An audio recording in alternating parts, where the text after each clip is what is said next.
In this example, we're going to demonstrate a student class that represents both a student's name and average for a course that they're taking.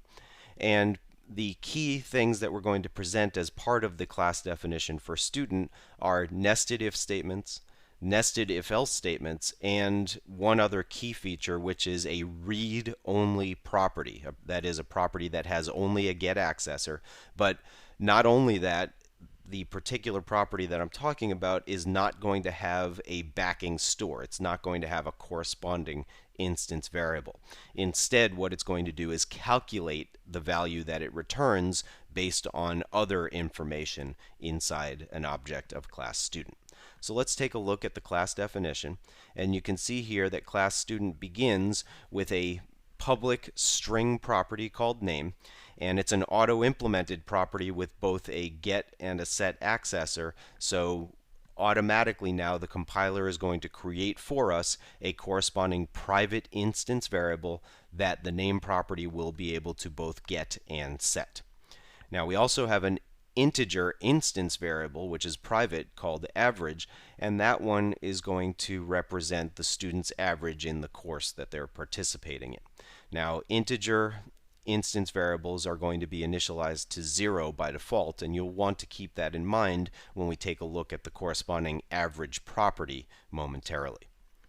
At lines 11 through 15, we have a student constructor that's simply going to allow us to initialize both the name and the average for the student. So we read in a string for the student's name and an integer for the student average. These will be passed into the constructor from wherever the student objects get created. And we simply assign these to the corresponding name and average properties.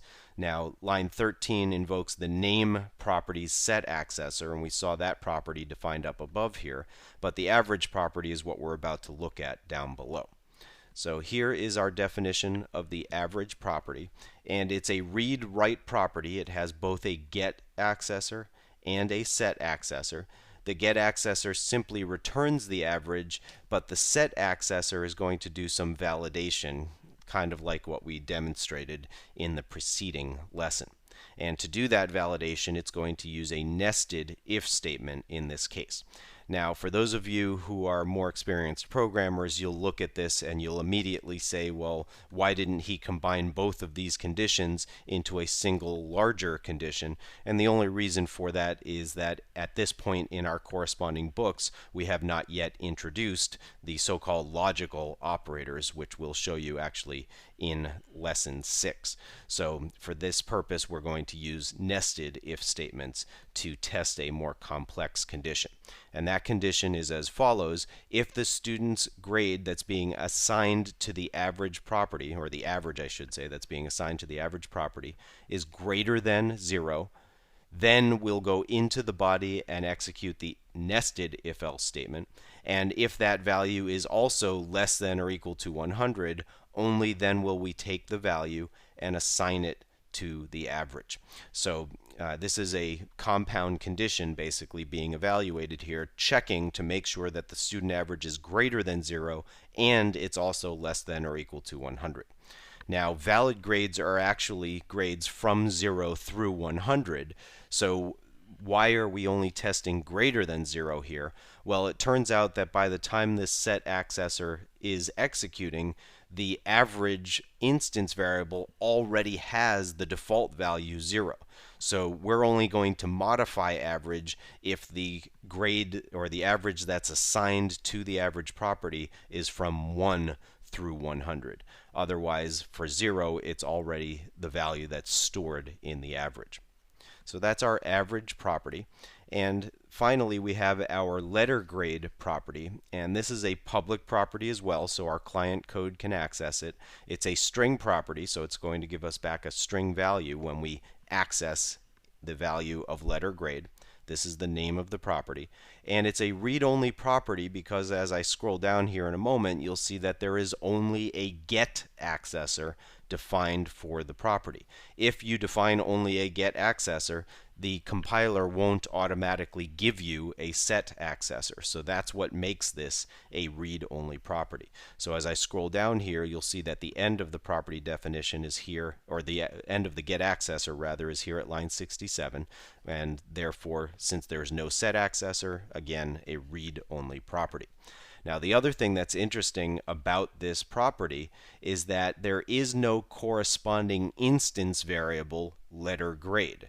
We have a local variable in the get accessor that we create called letter grade, but this property is calculating its value based on another piece of data stored in a student. It's calculating its value based on the average. And this is a very common way to use read-only properties. So for example, I mentioned in a previous video, if you have a class called rectangle that stores the width and the height of a rectangle, you could have a property called area that simply uses the width and the height to calculate the area rather than storing the area physically in an object of class rectangle. And by designing your class that way, you're also making your objects a little smaller because they don't have to store the piece of information representing the area. They can simply calculate that dynamically based on other information that's stored in an object of class rectangle. And similarly here, we can determine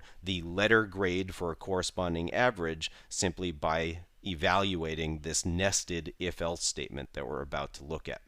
So the get accessor defines a local variable letter grade, which is initialized in this case to the constant string.empty, and that's equivalent to an empty set of quote characters, as I show you here in the comment.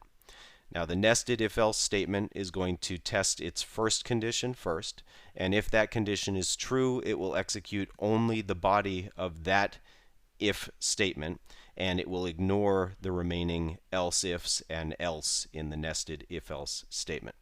If, on the other hand, the first condition is false, then we'll check to see if the second condition is true, in which case letter grade will be assigned the string B. If that one is not true, then we'll move on to the next condition and check to see if the average is greater than or equal to 70, in which case letter grade will be C, etc. And of course, if it's not a value greater than or equal to 60 for all of these conditions up above, then we assume that the letter grade is an F, a failing grade, and at the very end of our accessor here, we simply return whatever value was assigned to letter grade. Now I'm going to go over to my student test application here, and you can see that we've created a couple of student objects. In each case, we pass in a string and an average integer value that represents the student's average in the class. And we then simply output data from each of those objects. So for example, at line 12, we access the student's name and indicate that the letter grade equivalent of the student's average is the student's letter grade. So student1.name, student1.average, and student1.lettergrade will all manipulate the student1 Jane Green object. And then similarly here at lines 14 and 15, we can see the same thing for student2. And of course, this again demonstrates the fact that every object of the class has its own data. So if I go ahead and run this program now, we can see that Jane Green's letter grade equivalent of 93 is A, and John Blue's letter grade equivalent of 72 is C.